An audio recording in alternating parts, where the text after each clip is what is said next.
p.m. Cancer is a generic term for a large group of diseases that can affect any part of the body. Other terms used are malignant tumors and neoplasms. One defining feature of cancer is the rapid creation of abnormal cells that grow beyond their usual boundaries and which can then invade adjoining parts of the body and spread to other organs. This process is referred to as metastasis. Metastases are the major cause of death from cancer. Cancer is a leading cause of death worldwide. The disease accounted for 7.9 million deaths, or around 13% of all deaths in 2007. About 72% of all cancer deaths in that year occurred in low and middle income countries. Deaths from cancer worldwide are projected to continue rising, with an estimated 12 million deaths in 2030. Cancer arises from one single cell. The transformation from a normal cell into a tumor cell is a multi-stage process, typically a progression from a precancerous lesion to malignant tumors. These changes are the result of the interaction between a person's genetic factors and three categories of external agents, including physical carcinogens such as ultraviolet and ionizing radiation, chemical carcinogens such as asbestos, components of tobacco smoke, aflatoxin, a food contaminant, and arsenic, a drinking water contaminant, biological carcinogens such as infections from certain viruses, bacteria, or parasites. Some examples of infections associated with certain cancers are hepatitis B and liver cancer, human papillomavirus (HPV) and cervical cancer, and human immunodeficiency virus (HIV) and Kaposi sarcoma. Also Helicobacter pylori and gastric cancer. Aging is another fundamental factor for the development of cancer. The incidence of cancer rises dramatically with age, most likely due to a buildup of risk for specific cancers that increase with age. The overall risk accumulation is combined with the tendency for cellular repair mechanism to be less effective as a person grows older. Specifically, tobacco use, alcohol use, low fruit and vegetable intake, and infection from hepatitis B, hepatitis C, and human papillomavirus are leading risk factors for cancer in low and middle income countries. In high-income countries, tobacco use, alcohol use, and being overweight or obese are primary causes of cancer. Knowledge about the causes of cancer and intervention to prevent and manage the disease is extensive. Cancer can be reduced and controlled by implementing evidence-based strategies for cancer prevention and early detection of cancer and management of patients with the disease. About one-third of the cancer burden could be decreased if cases were detected and treated early. There are two components of early detection efforts: education to help people recognize early signs of cancer and seek prompt medical attention for symptoms, which might include lumps, sores, persistent indigestion, persistent coughing, and bleeding from the body's orifice. Screening programs to identify early cancer or pre-cancer before signs are recognizable, including mammography for breast cancer and pap smear for cervical cancer. Treatment aims to cure, prolong life, and improve quality of life for patients. Some of the most common cancer types, such as breast cancer, cervical cancer, and colorectal cancer, have high cure rates when detected early and treated. Prevention strategies include increased avoidance of the risk factors, vaccination against human papillomavirus and hepatitis B virus infection, control occupational hazards, reduce exposure to sunlight. Regular physical activity and the maintenance of a healthy body weight along with a healthy diet will considerably reduce cancer risk.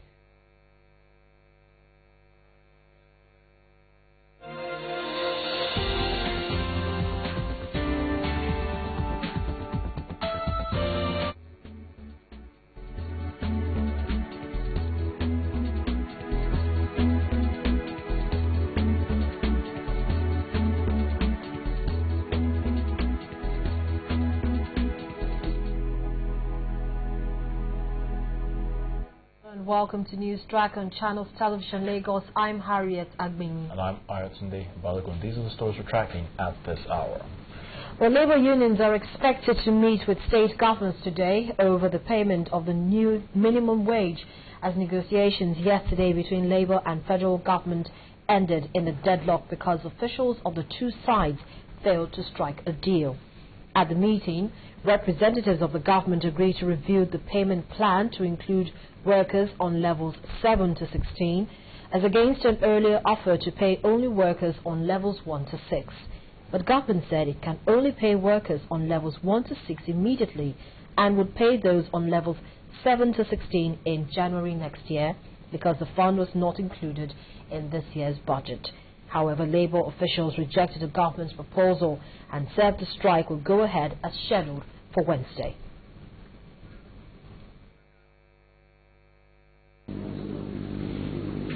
It's 2:35 and the waiting game begins. Officials of the Nigeria Labour Congress and Labour officials gathered at the office of the Secretary to the federal government to negotiate the new minimum wage with government officials. Minutes turned into hours, and later the Secretary to the government arrived with the Governor of Rivers State to hold the talks. But there was a disagreement on how the minimum wage should be implemented. The government offered to pay the minimum wage for workers on levels 1 to 6 immediately, but Labour officials said paying only workers on levels 1 to 6 would amount to a waste of time in the last 1 year. The Nigeria Labour Congress president argues that their demand is not only for the least paid worker, but for all workers across board. One, the federal government did not contemplate this. Two, they did not budget for this. Three, everybody's mindset was that we were talking about minimum wage.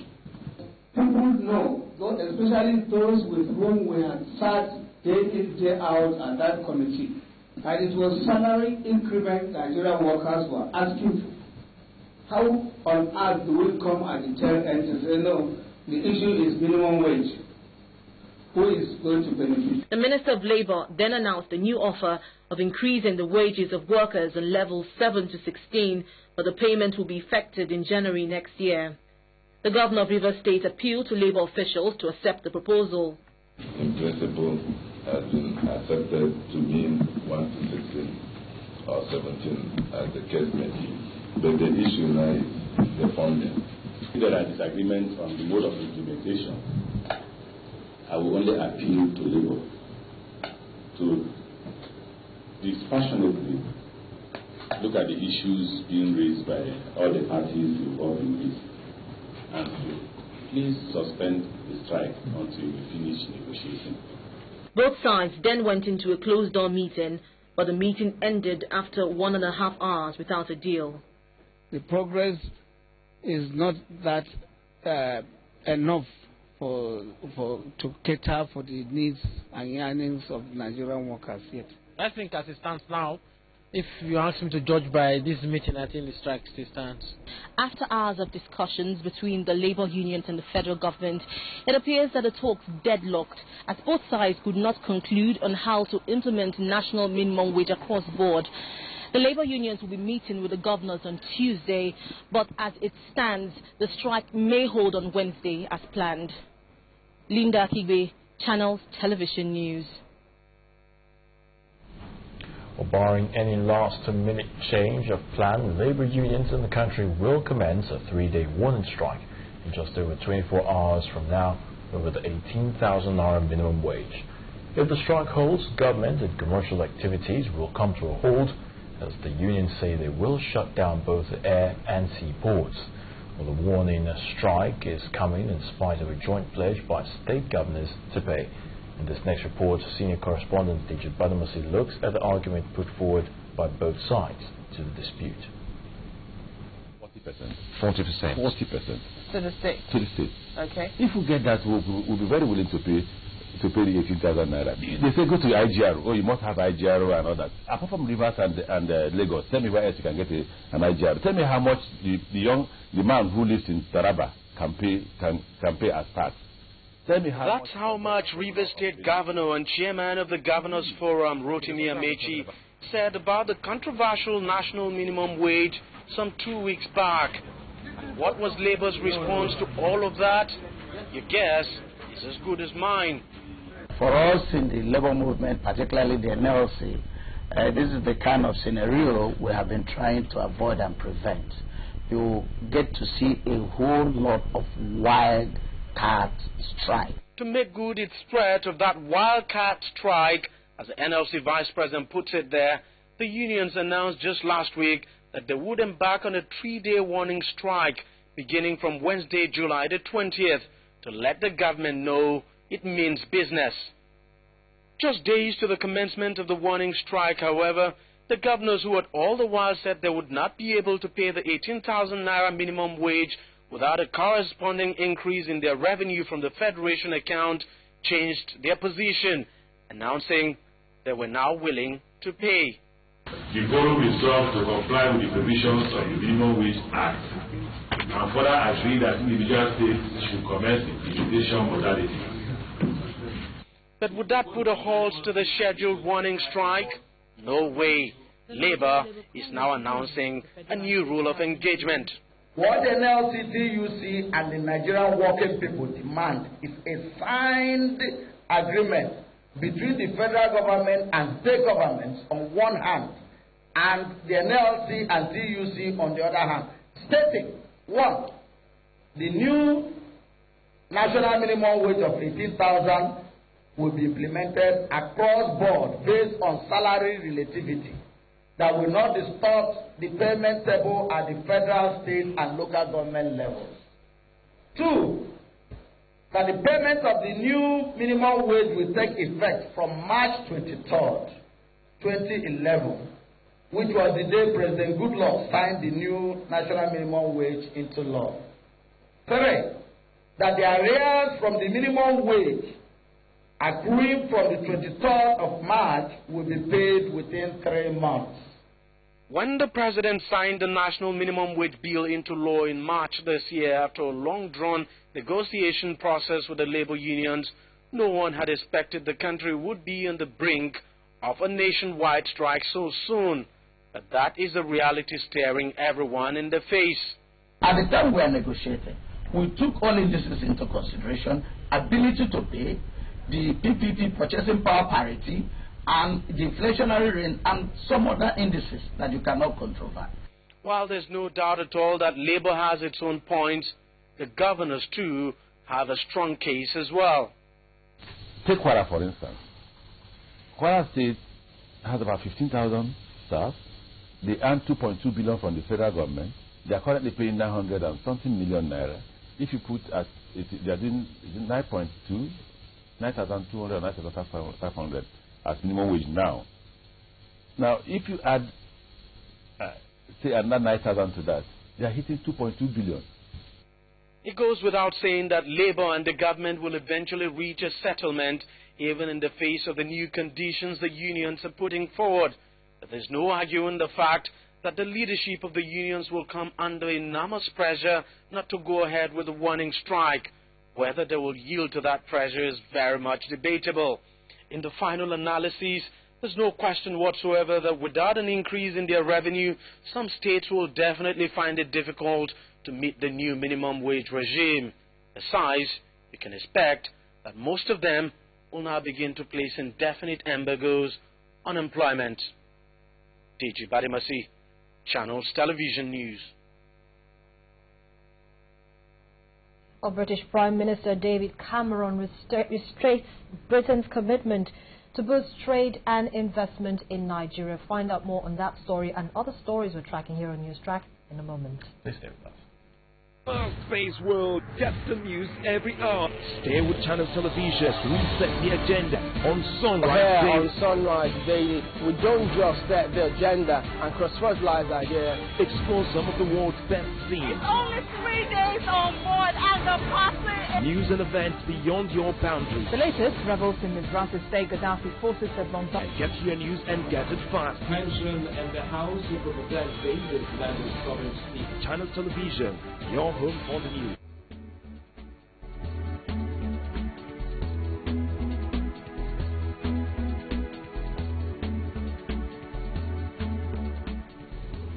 Welcome back. Do remember that you can also watch the latest news and updates on all our development stories on Channels Television on any of these mobile devices, the iPad, iPhone, BlackBerry and Android. To watch Channels live on your device, please log on to channelstv.com.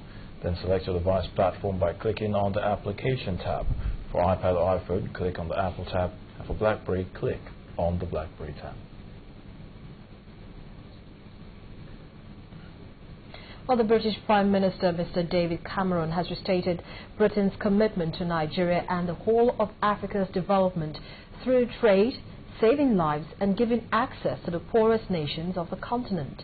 Mr. Cameron, who was speaking at a seminar organized by the Lagos Business School today, said Africans have a choice to demand better life and governance from their leaders.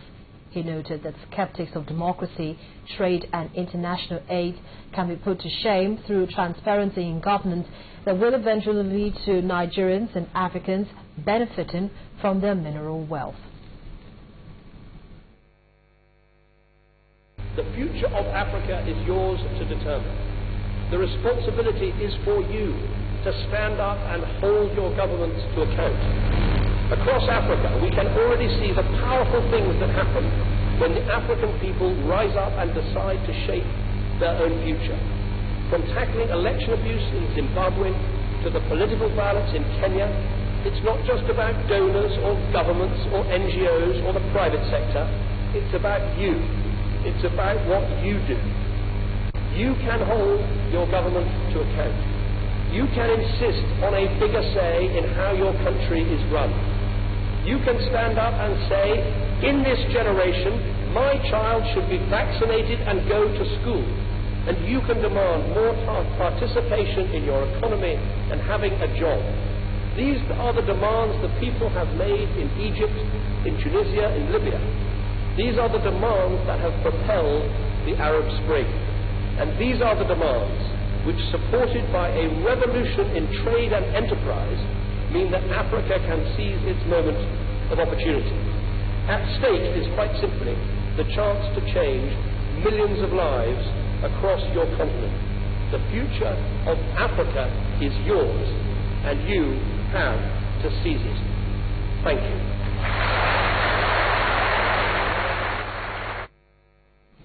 British Prime Minister Mr. David Cameron speaking there on Africa's development. Well, the Nigeria Police boss, Mr. Hafiz Ringim, has denied the rumors that his men made a seizure of a truck carrying 700 bombs in Abuja, the nation's federal capital. Mr. Ringim disclosed that the truck intercepted on July the 13th and believed to be carrying bombs was actually carrying quarry explosives meant for some quarry companies in Kogi and Abuja.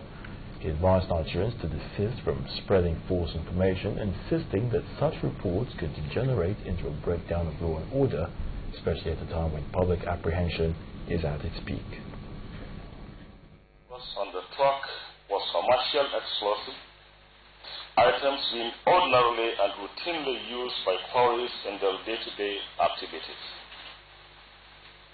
We have also informed the nation that the truck at the time of interception was being officially escorted by 2 serving policemen from the EOD department of the Nigeria Police, as well as 2 personnel of the company called Dana Truck, which is based in Iperu in Ogun State. We have also told you that the consignment was meant for delivery to Kogi and FCT, Kogi State and FCT, the Federal Capital Territory in Abuja. That consignment of Kogi had been delivered at the time of interception. The 700 explosives that remained on the truck were to be delivered to FCC company in FCT.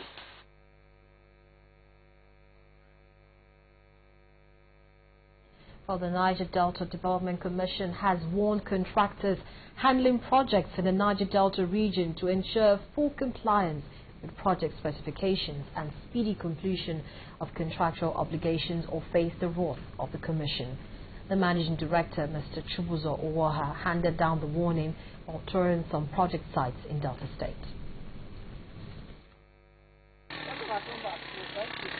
Managing Director of the NDDC, Mr. Chibuzo Ogwoha, was first at the 20.5-kilometer link road between Edo and Delta states, providing a bypass from Asaba to Auchi and other parts of northern Nigeria. I can see a well-thought-out engineering job and well-executed. All that needed to be done, I'm told the contractor is already doing it. We just need to put the shoulders, ensure that the drainages are completed. I tell you, the job done is great. Foundation you did there between that side and this side and not the other side. Because you follow this side, you enter on the same time. And this place is very, very nice. The road where I pass that for that side no good, but this one excellent. We are very grateful. The whole community, on behalf of the community, we really thank you. God will bless you, God will strengthen you. God will not allow you to see anything that will bring shame to you, because it has been shame to us, because any person passing this route, when you look at this erosion, even the house, you always be ashamed to us, but we are very happy now to see this work is doing.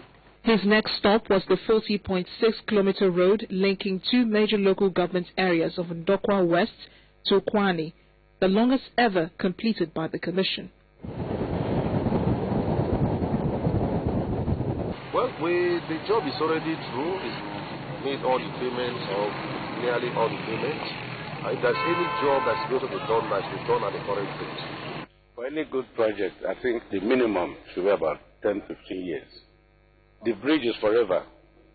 The road has to be maintained anyway after 10-15 years.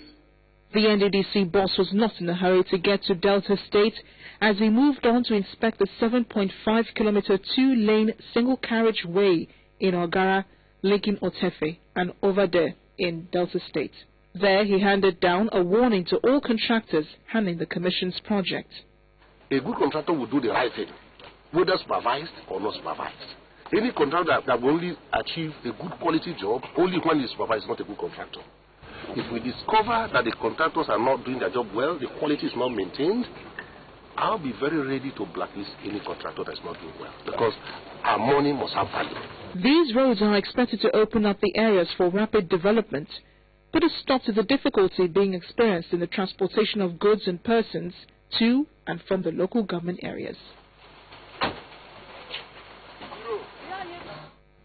Or interbank rates closed flat across the board on Monday. We'll have details of that on Business News. Please stay with us. Let's go on a journey into the health world.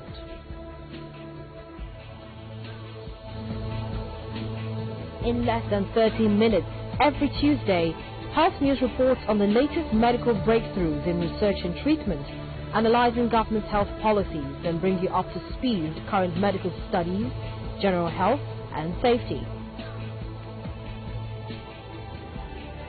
Because health determines the very quality of life, Health News helps you stay alive by keeping you informed on topical health issues with health tips for healthy living. Make it a date with us on Tuesdays at 8:30 p.m. and a repeat broadcast on Friday, 12:30 p.m. Health News. It's all about promoting good health.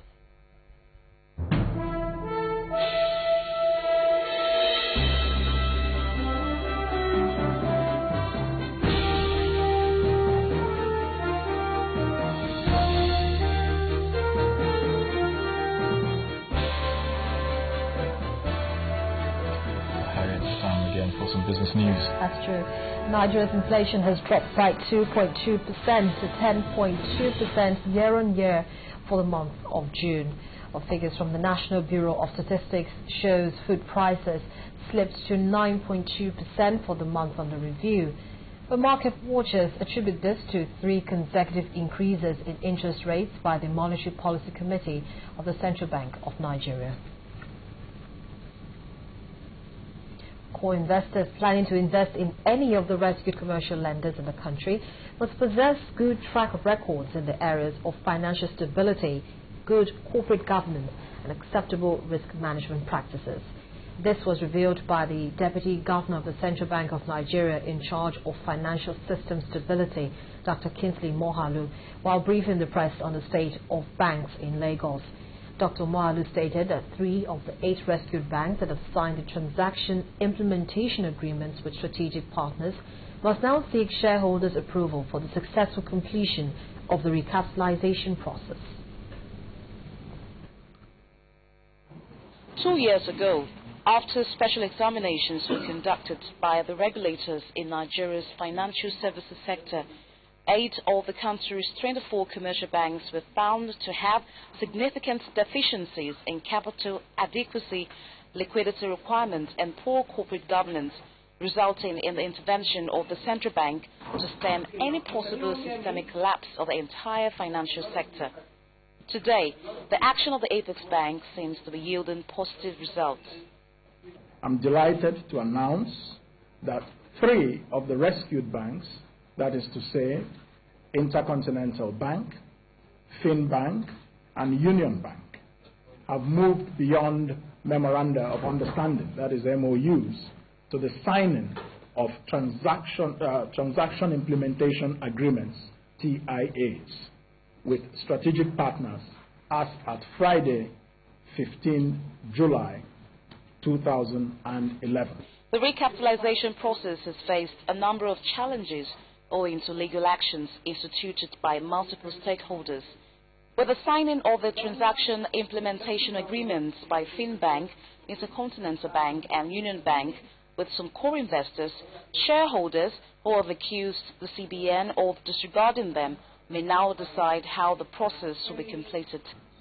We hope that shareholders will give their approval. We have always said that these banks, that shareholders will play their appropriate role in the recapitalization of the 8 intervened banks. Mergers and acquisitions are negotiated by the boards and the management on behalf of the bank, and then shareholders approve or disapprove. The negotiations are not undertaken by shareholders. For the CBN, the September 30 recapitalization deadline is still sacrosanct. If any bank fails to meet it, the Apex Bank may need to take a deep reflection before taking any decisive step. Bolaji Akinwale, Channels Television News. The skeletal activities were recorded on Monday at the interbank market as rates closed flat across board. Short-term cash closed at around 9.5% on average, while long-term credit ended unchanged at 11% average. Dealers say there's cautious lending on the market as some banks are not so keen on placing funds with other institutions as the CBN's September 30th recapitalization deadline draws near. According to them, there are mounting concerns over the fate of the rescued banks that are yet to announce recapitalization deals with core investors. Meanwhile, banks and discount houses traded the secured open buyback instruments at around 8%. Take another break, and when we come back, Nigeria's Flying Eagles are held by Panama City in a 4-nation invitational tournament. We have that in sports news. Please stay with us for details. Let's go on a journey into the health world.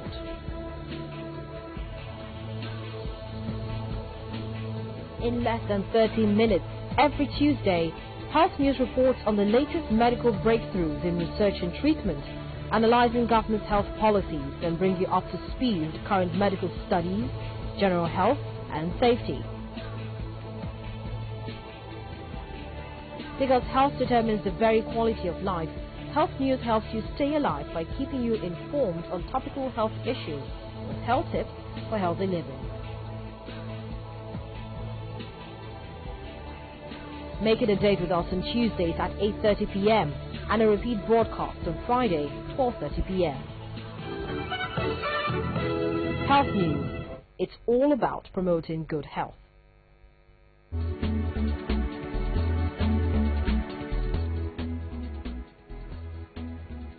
Welcome back. On the foreign scene, the home of Guinean President Alpha Condé in the country's capital, Conakry, has come under gunfire. Though President Condé escaped unhurt, one person was killed after an hour-long shootout between forces loyal to the president and the unknown assailants. The army has been deployed to the streets of the capital and the situation is reported to be under control. Mr. Condé was elected president last year after a military